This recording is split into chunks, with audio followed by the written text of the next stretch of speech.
Before the world was fully awake to the power of the internet, a secret world had already begun forming, one powered not by governments or corporations, but by children and teenagers sitting alone in dark rooms, staring into glowing monitors. The 1980s marked the dawn of the digital age, a time when the internet was still an obscure government tool, and computers were clunky, expensive machines found mostly in research labs or elite universities. But as machines like the Commodore 64 and Apple II trickled into households, something extraordinary happened. Curious young minds began tinkering with technology, not as passive consumers, but as creators and invaders. For these teens, the computer was more than a machine. It was a portal, an escape from the banality of everyday life. It offered power, purpose, and identity in ways the real world never had. They weren't popular kids or academic achievers. Many were bullied, misunderstood, or ignored. But online, they were gods of their own domain, commanding networks, bypassing locks, and breaking into systems guarded by the brightest minds of the era. The irony? They didn't even see it as hacking at first. It was a game, a puzzle, a challenge. As they connected through early modems, using dial-up numbers to jump into BBSs, bulletin board systems, they began forming communities. These boards were crude but electric with energy. On them, ideas flowed freely, as did bits of stolen code, pirated software, and digital bragging rights. From these underground societies rose legendary names like the Legion of Doom and Masters of Deception, who engaged in cyber turf wars over phone lines and FTP servers. They shared tools, trained each other, and formed digital brotherhoods based on respect and skill, not age or status. And while most of the world still viewed the internet as a passing curiosity, these teenage renegades were already pushing its limits. They found backdoors into corporate systems. They mapped the structure of ARPANET. They penetrated university databases and military servers, sometimes just to leave messages behind like, "You've been hacked by a 15-year-old, fix your system." Governments were slow to respond. In fact, for years, they didn't even realize they were being breached. The FBI and CIA still focused on Cold War-era espionage, failing to grasp that a new kind of battlefield had emerged, one where the enemy didn't wear a uniform or carry a weapon. The enemy wore headphones, lived with their parents, and wielded a keyboard. This was the silent birth of the digital underground, a force destined to shake the most powerful institutions on Earth. By the early 1990s, the underground had grown louder, bolder, and far more sophisticated. Teenagers were no longer just poking around for fun. They were orchestrating coordinated attacks, pulling off feats of digital espionage that stunned even the most seasoned professionals. They had evolved from playful tinkerers into elite cyber rebels. And the terrifying part? They weren't criminals in the traditional sense. They were brilliant, bored, and barely old enough to vote. Some of them had never left their hometowns, yet could navigate networks across the globe. They hijacked NASA computers, disabled phone lines of major cities, and infiltrated government agencies, all from childhood bedrooms. Their tools were primitive by today's standards, text-based consoles, floppy disks, homebrew code, but their minds were decades ahead of their time. With only a modem and an attitude, they bypassed billion-dollar security systems. And they did it not for money or power, but to prove it could be done. Take Kevin Mitnick, for example. Starting as a teenager, he accessed systems at major corporations, like IBM and Motorola, leaving digital fingerprints just to see if anyone would notice. Then there was a new wave. Adrian Lamo, a misfit who roamed the streets with nothing but a backpack and a laptop. He once hacked into the New York Times and added his name to the list of expert sources. Why? Because he could. Their motivations were complex, part rebellion, part curiosity, part hunger for recognition in a world that ignored them. And they weren't alone. Thousands of teens across the US, the UK, Germany, Russia, and beyond were forming loose digital collectives. In their eyes, they weren't just accessing data, they were striking at systems of control. Schools told them they were failures. The world offered them no stage. But online, they were warriors, and they spoke in a language the adult world couldn't understand. What terrified governments wasn't just the breaches, it was who was doing the breaching. How could a 16-year-old bring down part of a telecom network or access Pentagon email servers with tools he built himself? The idea that teenagers with no military training, no intelligence background, and no financial resources could cause real-world damage shook national security to its core. In truth, most of these kids weren't malicious. Many saw themselves as digital vigilantes, defenders of free information. They exposed how broken the system was, how vulnerable the secure world really was. And in doing so, they forced a reckoning, one where the digital domain was no longer just a playground, it was a war zone. By the mid-1990s, what had started as mischievous exploration had evolved into direct assaults on national infrastructure. Teenagers, some no older than 13, were now infiltrating the digital vaults of the U.S. government. The world's most powerful institutions, long considered untouchable, suddenly found themselves vulnerable to a new kind of threat. Kids in bedrooms with modems and motivation.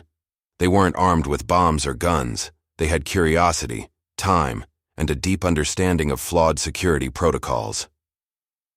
One of the earliest wake-up calls came in 1998, in what would later be known as Operation Solar Sunrise. A group of teenage hackers, operating out of California and using the alias Stimpy, managed to infiltrate computer systems belonging to the U.S. Air Force, Navy, and Department of Defense.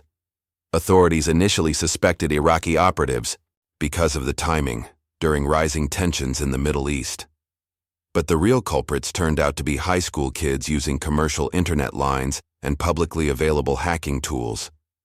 Their methods weren't advanced, but they were effective. Simple password guessing, backdoor exploitation, and social engineering. These teens didn't act out of hatred or ideology. They were bored, brilliant, and unmonitored. The breach sparked panic. For the first time, national leaders had to confront the terrifying reality that their digital walls weren't just penetrable, they had already been breached. In the aftermath, federal agencies scrambled to reassess their cyber defenses. The Department of Defense created dedicated cybercrime centers. Firewalls were reviewed. Personnel were retrained. Yet the most unsettling part remained. Despite all their resources, the attackers weren't spies or terrorists. They were American children. This wasn't an isolated incident. Throughout the decade, other teens successfully infiltrated NASA databases, intercepted FBI communications, and even accessed unclassified portions of nuclear research labs. Their reach was expanding, and so was the urgency to stop them. But how do you track someone who doesn't use real names, bounces through global IP addresses, and deletes logs in seconds? How do you stop an enemy that doesn't even realize they are one? These first breaches into the digital armor of the U.S. government were more than attacks. They were revelations, proof that a handful of unknown teenagers could outwit some of the most powerful institutions on Earth. And behind every exploit, behind every hack, was a simple and chilling truth. The age of digital warfare had begun, and it wasn't soldiers who fired the first shots, it was kids. Among all the government agencies targeted, none carries the mystique, secrecy, and dread of the CIA, the Central Intelligence Agency. For decades, it had been portrayed as the fortress of American intelligence, impenetrable and omniscient. But in the mid-2010s, a group of teenage hackers challenged that illusion in a way no one expected. Their name was Crackers with Attitude, a brash collective led by a British teen, just 15 years old, named Kane Gamble. His tools? A laptop, a basic knowledge of social engineering, and an uncanny ability to think like his targets. In 2015, Gamble gained unauthorized access to the personal accounts of then CIA Director John Brennan. The hack wasn't done using elite code or malware. It was executed through something far more human: deception. Gamble posed as a Verizon technician, tricked help desk staff, and reset passwords to Brennan's email accounts. Once inside, he didn't just read emails. He exposed contact lists, attachments, and even sensitive documents related to national security. He also hacked other top officials, including the Director of National Intelligence and Department of Homeland Security figures, The breach humiliated the intelligence community. The public was stunned.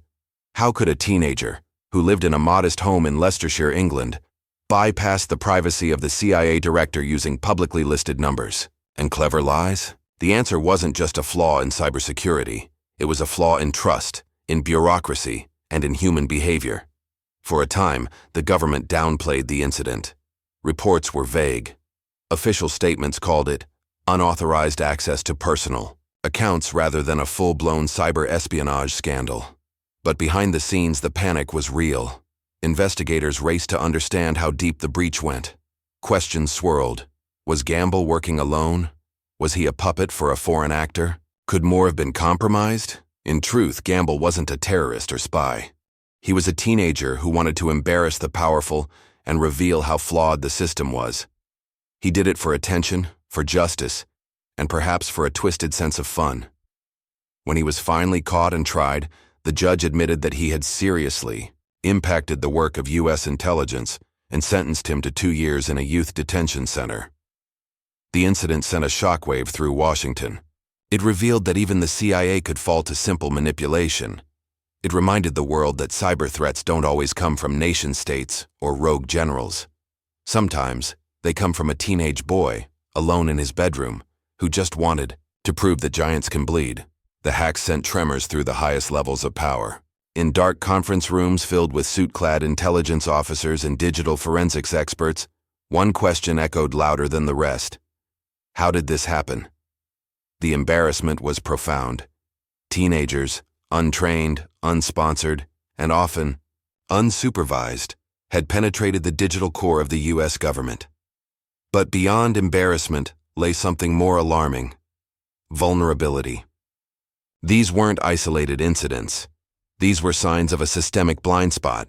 The future had arrived, and the institutions of the past were caught off guard. In response, the U.S. government initiated a sweeping overhaul of its cybersecurity policies. The Department of Homeland Security expanded its cyber division. The FBI created specialized cyber task forces in every field office. Agencies partnered with the NSA and CIA to share threat intelligence more efficiently. But it wasn't just about building walls. It was about understanding the psychology of the attacker. Cyber psychologists and behavioral analysts were brought in to profile hackers, many of whom were teenagers with no criminal background. The focus shifted from just punishing hackers to understanding what made them tick. The legal system also evolved. Teenagers who were once labeled as computer pranksters were now being tried under laws created for espionage and terrorism. Penalties grew harsher. Some were made examples of, like Aaron Swartz, the internet freedom activist whose tragic suicide highlighted the crushing weight of legal pressure on young digital minds. Others were given second chances and offered a way out: work with us or face jail. This gave birth to an unexpected recruitment pipeline. Agencies like the NSA and FBI began offering internships, scholarships, and job offers to young hackers. If you had the skill to break in, they argued, you had the skill to protect. Former adversaries were now becoming allies, wearing badges instead of aliases. It was a quiet truce, born out of necessity. Hire the kids who could beat the system, to fix the system. But it wasn't just the U.S. reacting.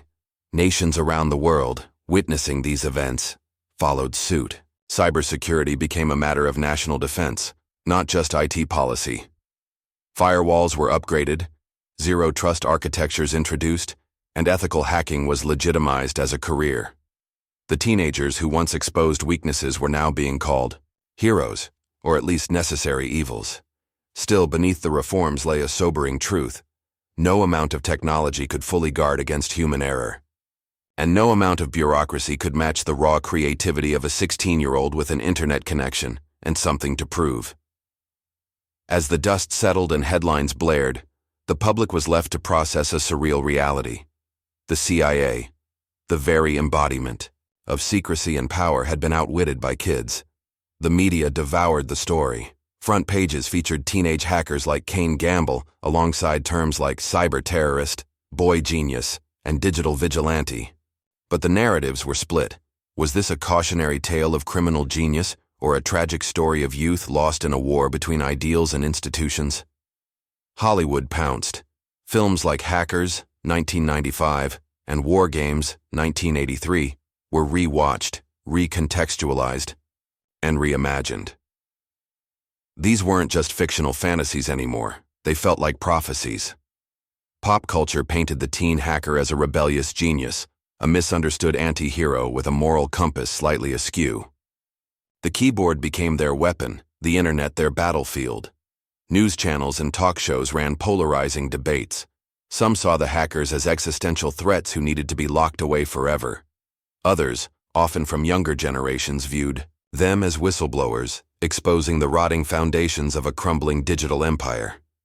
The divide reflected a broader generational shift. Digital natives who understood the system from within, versus analog-era leaders who never truly grasped the depth of the change. Even schools started to change. Computer science clubs gained popularity. Ethical hacking competitions, once fringe, became mainstream events. Universities introduced cyber ethics courses, where students discussed the moral dilemmas of hacking government systems, stealing information, and forcing transparency through force. But perhaps the most powerful impact was the fear it instilled in the general public.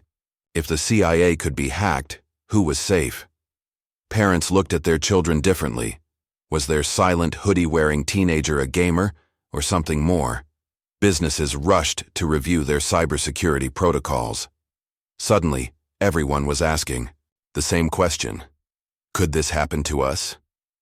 For the hackers, the attention was a double-edged sword. Some basked in the notoriety. Others faded into obscurity, burdened by legal restrictions, probation terms, or simply the crushing realization that their moment of rebellion had changed their lives forever. In the end, the media didn't just report the story, it amplified, it distorted it, and etched it into the cultural memory of a generation. The narrative of the kids who hacked the CIA became more than fact, it became legend.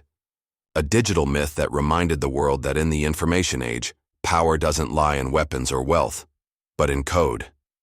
The hacks of the past 2 decades weren't just security breaches, they were societal wake-up calls. From teenagers infiltrating military networks to a 15-year-old manipulating telecom staff to access the CIA director's emails, one undeniable truth emerged. The digital world had no age requirement, no borders, and no warning signs.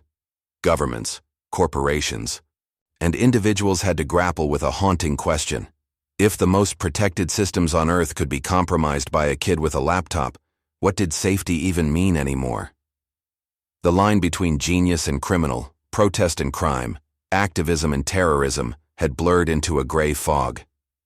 Cybersecurity was no longer a technical issue. It was philosophical, psychological, and deeply human. One of the first lessons was the importance of digital humility. For decades, institutions assumed that firewalls, passwords, and high-level clearances equaled invincibility. But human error, an employee duped by a phone call, a reused password, a publicly accessible email, proved to be the weakest link. The teenage hackers didn't just exploit code, they exploited trust. They proved that people, not programs, were the greatest vulnerability. Another vital takeaway was the need for ethical reinvention. How society defines crime in the digital age must evolve. Is a teenager who exposes a flaw in the system a threat, or a whistleblower? Should youthful intent weigh as heavily as impact in courts of law? These aren't hypothetical debates. They're real decisions with consequences, shaping how nations prosecute or rehabilitate their brightest misfits. Then there was the question of education versus punishment. Locking up teenage hackers might protect secrets, but it also silences talent. Governments began embracing a different approach, co-option over condemnation. Ethical hacking became a profession. Bug bounty programs paid young hackers to legally find vulnerabilities. Universities hosted Capture the Flag cyber defense tournaments. The same kids once labeled as digital criminals were now being offered internships at tech firms and national security agencies. Yet perhaps the most chilling lesson is this: the next wave is coming. Smarter, faster, and even younger. Artificial intelligence, quantum computing, and brain-computer interfaces are already on the horizon, If governments were shocked by kids breaching email accounts, how will they respond to teenagers who can manipulate entire networks with AI-generated code? The arms race is no longer about missiles or drones. It's about minds. Ultimately, the kids who hacked the CIA reminds us that power today isn't wielded in boardrooms or war rooms. It's quietly nurtured in childhood bedrooms, behind closed doors lit only by the flicker of a monitor. Time has passed. The headlines faded. But the kids who once rattled the world still exist. Some reformed, some vanished, some still pushing boundaries. Their stories are as varied as their hacks. Kane Gamble, the boy who breached the CIA director's inbox, served his time in a British youth detention center. Today he keeps a low profile. Some say he's involved in cybersecurity work. Others believe he chose a life of quiet redemption, the notoriety of his teenage rebellion forever etched in digital history. Adrian Lamo, the homeless hacker, who exposed both security flaws and secrets, died in 2018 under mysterious circumstances. His life was a tragic spiral of brilliance and burden, of being revered and reviled. He helped bring down whistleblower Chelsea Manning, a decision that made him a pariah among former allies and heroes among state defenders. His story is a cautionary tale about the emotional toll of walking the line between loyalty and truth. Kevin Mitnick, once the most wanted hacker in the US, became a cybersecurity consultant and best-selling author. He turned his past into a powerful brand, helping companies defend against the very tricks he once perfected.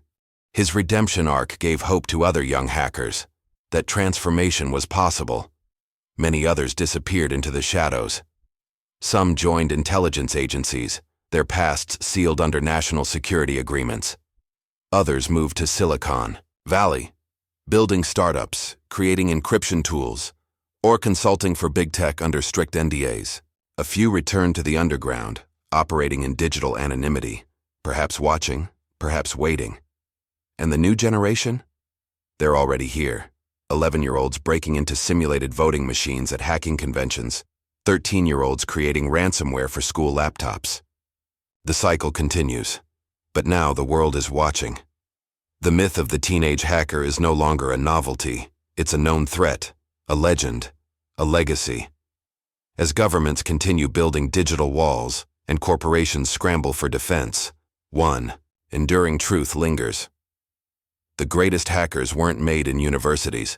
They were forged in silence, in solitude, in frustration. The system dismissed them, and they exposed its flaws in return. The kids who hacked the CIA didn't just change security, they changed the story. They reminded the world that in this new era, age is not a limit. Power has been democratized, and revolution no longer needs a weapon, only a Wi-Fi signal.